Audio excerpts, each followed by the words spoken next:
How to store construction materials outdoors. On one rainy evening at a construction site near Vladimir, everything went wrong.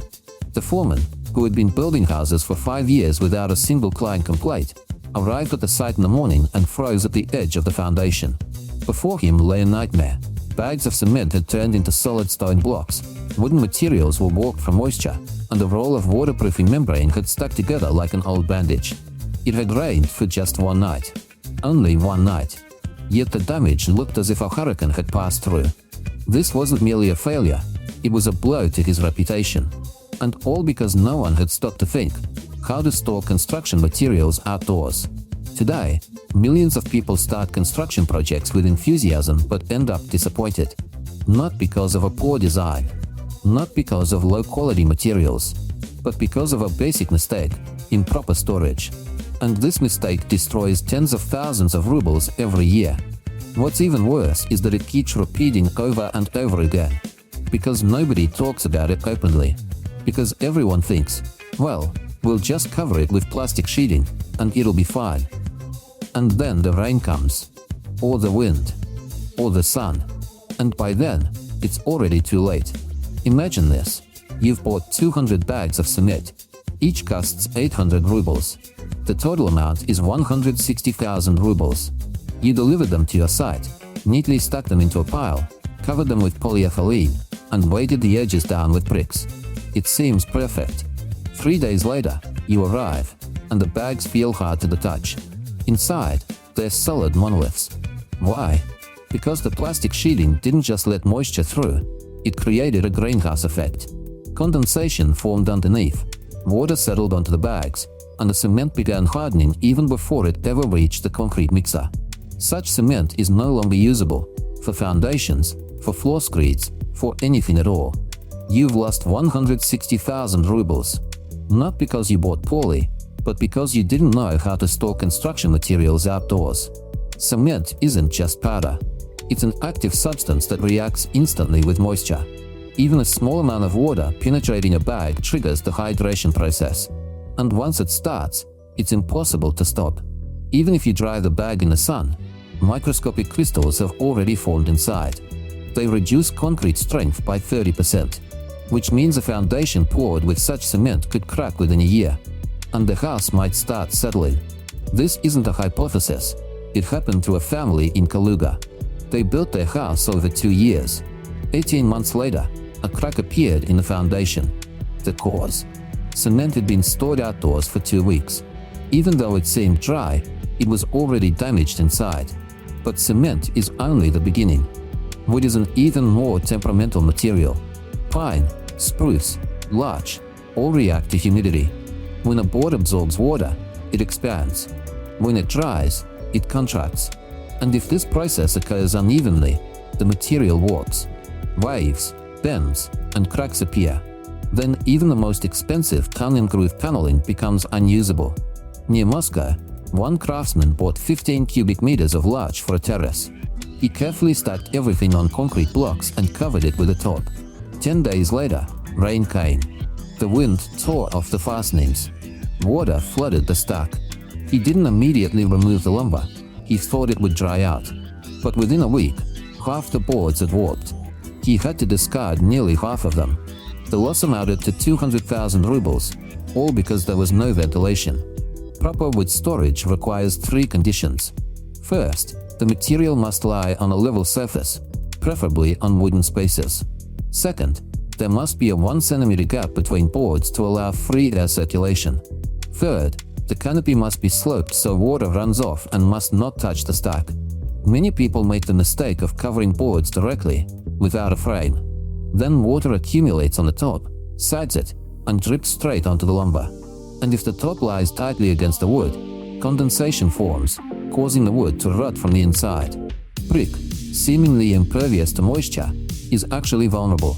Solid brick absorbs up to 8% of its weight in water. Hollow brick absorbs up to 14%. When it gets wet and then freezes, the water expands. Cracks appear. After just a few wet freeze-thaw cycles, the brick crumbles. In Yaroslavl, one developer stacked 5,000 bricks directly on the ground. A month later, masonry began. One brick disintegrated into dust when struck with a hammer. They checked the others. Every fifth brick was damaged. They had to buy more. And if this had happened at height, the brick might not have borne the load, and the wall could have collapsed. Bricks must be stored on pallets, on a level surface with a slope for water runoff. The pallet should be wooden to prevent contact with the ground, and it must be covered from above, but with the sides left open. Otherwise, moisture accumulates inside the stack. The ideal solution is a double-pitched canopy, like a house roof. It channels water away without creating a greenhouse effect. Metal is another danger zone. Rebar, metal profiles, galvanized sheets, all rust, especially when lying on the ground. Moisture rises through capillaries.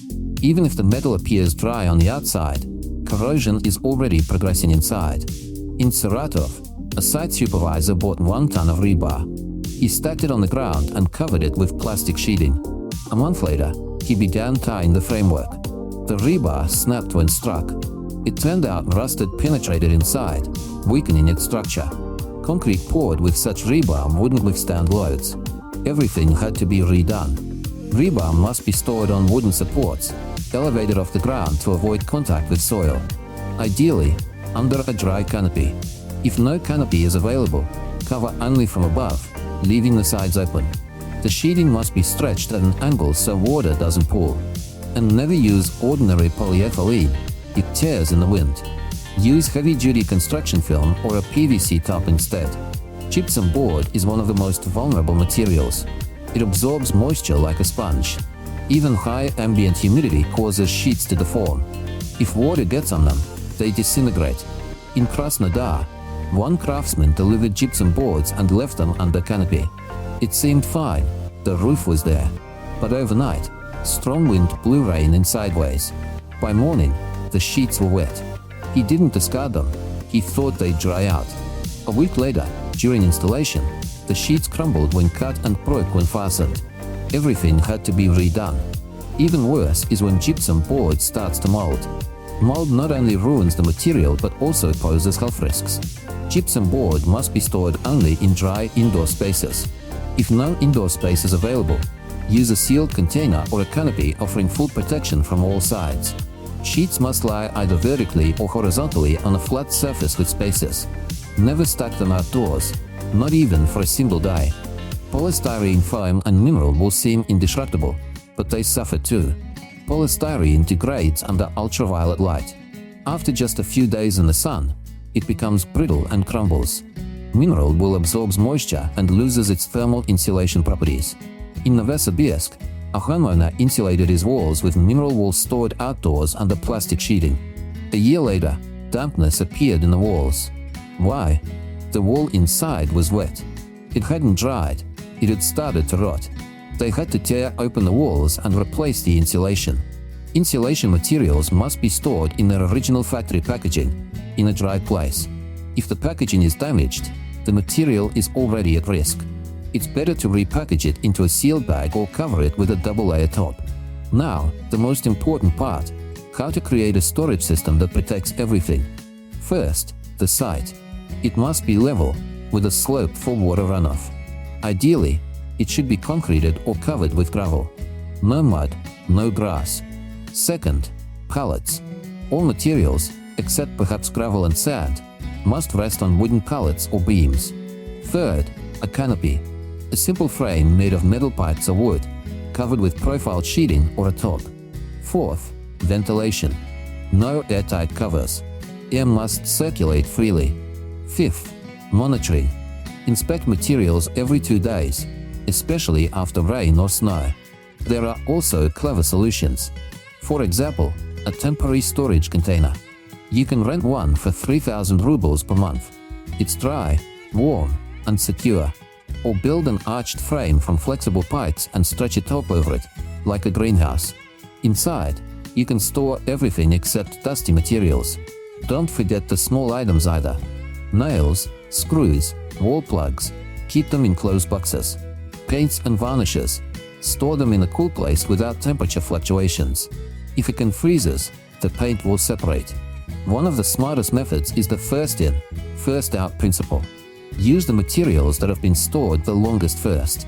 This is especially important for cement and gypsum board. Finally, a story from Bashkortostan. There, a farmer was building a shed. He couldn't afford a canopy, but he didn't leave his materials exposed. Instead, he dug a shallow trench, laid roofing felt at the bottom, placed wooden beams on top, and stacked his cement and lumber there. Then he covered it with an arched frame made of flexible pipe and a top. The entire setup cost 2,000 rubles. And over 6 months, not a single material suffered. Not from rain, not from sun, not from wind. This proves you don't need millions. You need knowledge. Today, you know more than 99% of those who start building. You know how to protect cement, wood, brick, metal, and insulation. You know that plastic sheeting isn't a cure-all. That a canopy must breathe. That ventilation matters more than a roof. Now the question isn't whether you can preserve your materials, it's whether you'll actually apply this knowledge. Take a sheet of paper. Sketch a plan of your construction site. Mark where the canopy will go, where pallets will be placed, and where your inspection points will be. Do it today. Because tomorrow, it might start raining. And by then, it'll be too late. Build not just a house, build wisely. Store properly. And may every brick you lay, every bag of cement, every board serve not for the landfill, but for a strong, reliable, beautiful result. Start today. Because a true master isn't someone who knows how to lay bricks, it's someone who knows how to preserve them.